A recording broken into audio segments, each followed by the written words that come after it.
I always talk about how setting yourself up for success by choosing the right lane position. Well, this video is a great example of what that means. If you're looking for a way to put your phone on the motorcycle, why don't you check out Rockform? Great product. I bought it myself and I use it every single day.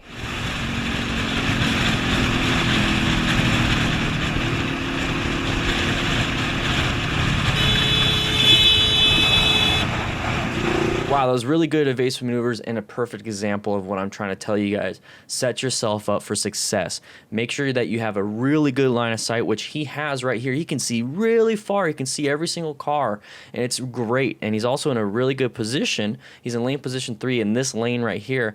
And when he switches lanes, you're going to see that he's going to switch over to lane position 1 in the next lane. So what he didn't do was swing all the way to the lane position 3 on the other side, which would put him right behind this white vehicle up front. So the fact that he went from lane position 3 to lane position 1, switching lanes, that is what I want you guys to do. Now, I know a lot of people have concerns about, well, what about this car over here to the left? Maybe if he merges, you know, it's not a good enough space cushion. Here's the thing, he's accelerating and he's going past these people. So he was able to get out of their way. Even if they decided to start moving over, he's done. He's out of there. He put himself in a good position. He can see everything. That is what I want you guys to do. He put himself from lane position 3 to 1. He still maintained his line of sight. And then on top of that, he's ready for the next one. So right here, he's going to just go ahead and switch lanes. And once again, he goes from lane position 1 on this side to lane position 3. But you see how he has a really good line of sight still. And you see this vehicle hitting the brakes. So that is going to cause the motorcyclist to watch his hands, watch his hands. It's going to cause him to move his hands to the horn. Now, this is one thing that I'm going to have a little pet peeve here. At 67 miles per hour, this horn is not going to do you any good. You're outrunning your horn. There's a certain speed when you get on the interstate or on freeways that the moment you get to that speed, which is roughly about 65, maybe even 55, that you're going to outrun your horn. So right now when he's honking his horn, the only person that is going to hear it maybe is this white car right here. That is how close your horn works at these speeds. So this is why I kind of talk about do not use your horn as your first result. What you need to do is do your evasive maneuvers. But the simple fact that he put himself in this position to where he can see way ahead, he has good body positioning and good lane positioning, it's going to cause him to evade this a lot easier. If he was in lane position 2, it would have been a lot harder. He would have had to either go left or right, but right here, all he has to do is go straight. So it's going to cause some issues. And the reason why this guy is going to be braking is because look at the vehicles in front of him. Okay, the vehicles in front of him slow down. Maybe this guy wasn't paying attention. Last second applied the brakes. He can't evade. He's not going to swerve left. This isn't a lane change. You know, I'm just going to change lanes and hit the brakes. That's not what this was.